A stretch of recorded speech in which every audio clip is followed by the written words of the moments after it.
বান কিছু কমিছে কিন্তু এতিয়াও বহু অঞ্চল পানীৰ তলতে আছে কেনে অৱস্থা বৰ্তমান কেনে ধৰণৰ পৰিস্থিতি আপোনাৰ পৰা জানিব বিচাৰিছো ভাস্কৰ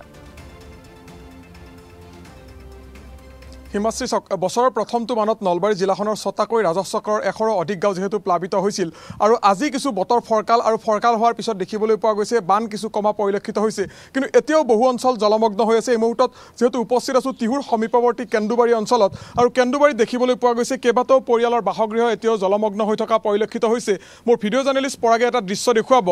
এটা বাসগৃহ প্ৰায় সেই বাসগৃহটোৰ সম্পূৰ্ণ আধা অংশ আসলতে ডুব গৈছিল বানত আৰু তাৰ পিছত যেতিয়া বান লাহে লাহে কমা আৰম্ভ হৈছে এতিয়া ঘৰটো ক্ৰমান্বয়ে ঘৰৰ যি আসলতে মুধচ পৰ্যন্ত পানী উঠা পৰিলক্ষিত হৈছিল আৰু সেই পানী ক্ৰমান্বয়ে জলস্তৰ হ্ৰাস পোৱা পৰিলক্ষিত হৈছে আৰু তাৰ কাষত এটা বিশেষ দৃশ্য দেখুৱাম আসলতে কৰৰ ভূৰ ব্যৱহাৰ কৰি সেই বাসগৃহটোৰ পৰা তেওঁলোকে অহা যোৱা কৰি থাকিবলৈ বাধ্য হৈছে কাৰণ ইয়াত যি আসলতে তেওঁলোকে অস্থায়ীভাৱে থাকিবলৈ লৈছিল আজি বতৰ ফৰকাল হোৱাৰ পিছত তেওঁলোকৰ ঘৰৰ যিখিনি সা সম্পত্তি সেই সা সম্পত্তিখিনি ঠিকে আছে নে নাই এই ধৰণে চাই উভতি অহা পৰিলক্ষিত হৈছে সমানে আমি আন এটা তথ্য আমাৰ ND24 দৰ্শকসকলক সদৰি কৰিব বিচাৰিম তিহুৰ পৰা সৰ্থেবাৰী সংযোগী যিছোৱা এই মূল পথ সেই পথছোৱাৰে কিন্তু এতিয়াও আসলতে একাঠু পৰ্যন্ত পানী বাগৰি থকা পৰিলক্ষিত হৈছে মই যি স্থানত উপস্থিত আছো এয়া হ'ল কেন্দুবাৰী অঞ্চল আৰু কেন্দুবাৰীৰ পৰা কিছু নিলগত ইয়াৰ পৰা 1.5 কিলোমিটাৰ নিলগত আসলতে একাঠু এককাল পৰ্যন্ত এই যি পথ এই পথছোৱাৰে পানী বাগৰি থকা পৰিলক্ষিত হৈছে যাৰ ফলত সৰ্থেবাৰীৰ পৰা তিহু সংযোগী এই পথছোৱাৰে যাতায়াত ব্যৱস্থা এতিয়াও সম্পূৰ্ণৰূপে বন্ধ হৈ থকা পৰিলক্ষিত হৈছে আৰু ইতিমধ্যে আমি উল্লেখ কৰিছো যে বহু পৰিয়ালৰ বাসগৃহ এতিয়াও জলমগ্ন হৈ থকা পৰিলক্ষিত হৈছে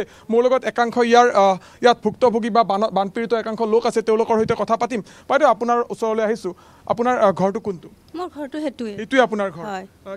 ক'ত আছে আপুনি বৰ্তমান এইখন এটা চক আছে কি বোলে 92 চক বুলি কয় তাতে আমি দোকান এখন আছে দোকানত আশ্ৰয় খোৱা লোৱা কি কৰিছে আপুনি খোৱা লোৱাৰ দিনটো এনেকা এসাঁজ খাই আছো আৰু ৰাতি হলি লগন পৰি আছো আৰু কি কৰি অঞ্চলটোত কিমানটা পৰিয়াল এই ধৰণে বানত ডুব গৈ আছে আমি দুঘৰ মানুহ তিনি ঘৰ ইয়াতে তিনিটা পৰিয়াল তিনিটা পৰিয়াল সেইটো ফালে কিমান পৰিয়াল আছে সিফালে কিমান আছে নাজানো আমি সেইখিনিত আছো আৰু বাকি সিফালে ক'ত যাব পৰা নাই নাই সিফালে যাব পৰা নাই কিমান দিন হ'ল ইয়াত পানী উঠা আপোনালোকৰ ইয়াতে আজি 5 দিন হ'ল 5 দিন ধৰি এই ধৰণে আছে কালি বেছি হৈছে কালি পৰখি বেছি হৈছিলে তাৰপিছত এতিয়া আজি অলপমান পানী শুকাই আহি আছে শুকাবলৈ আৰম্ভ কৰিছে প্ৰশাসনৰ কোনোবা খবৰ ল'ব আহিছে নাই নাই কোনো অহা নাই কিবা সাহায্য আপোনালোকে খোৱা খাদ্য কিবা পাইছেনে নাই একো পোৱা নাই নিশ্চয়কৈ এই ধৰণে যিসকল বানপীড়িত লোক তেওঁলোকৰ ভাষ্য শুনিলে তেওঁলোকে অভিযোগ কৰিছে বিগত 5 দিন ধৰি তেওঁলোকে এই ধৰণে বানৰ আসলতে ডুব গৈ আছে তাৰ পিছতো প্ৰশাসনৰ কোনো লোক খবৰ ল'বলৈ এই অঞ্চললৈ অহা নাই বুলি তেওঁলোকে অভিযোগ কৰিছে আপোনাৰ ওচৰলৈ আহিছোঁ কি ক'ব বিচাৰিব দাদা কিমানটা অঞ্চল এই ধৰণে ইয়াত জলমগ্ন হৈ আছে ইয়াতে এইটো তিহুলচীমা পথৰ আমাৰ পূব পিনে 3 ঘৰ মানুহ আছোঁ 3 ঘৰ পূৰা জলমগ্ন হৈ আছে প্লাছ আগৰ পিনে আছে সৰ্থেবাৰী কেন্দুবাৰী গাঁওখন আছে কিন্তু কেন্দুবাৰী ইয়ালৈকে পৰে আৰু ইপিনে আছে বৰপেটা ডিষ্ট্ৰিক্টৰ বাথানতাৰী গাঁও আৰু আগত আছে কাছকুৰি পাম এইখিনি মানে পুৰা জলমগ্ন হৈ আছে 5 দিন হৈ গ'ল কোনো খবৰ ল'ব অহা নাই আহা কোনো এজন মানুহ অহা নাই যে ইয়াত খবৰ ল'ব লাগে কিবা গৰু ছাগলীৰ কাৰণে কিবা ৰিলিফ দিব লাগে বা মানুহৰ কাৰণে দিব লাগে কিন্তু কোনো অহা নাই বৰ্তমান আমি দেখিছোঁ আপোনালোকৰ বাসগৃহৰ সমীপতে ফাৰ্মৰ ব্যৱস্থা আছে খাদ্য কি খুৱাইছে নাই আমি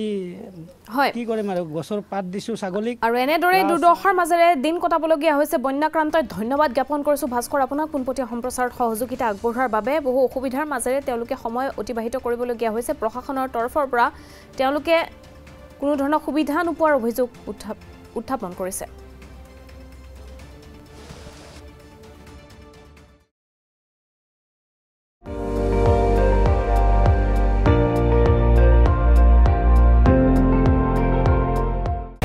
আপুনি চাই আছে ND24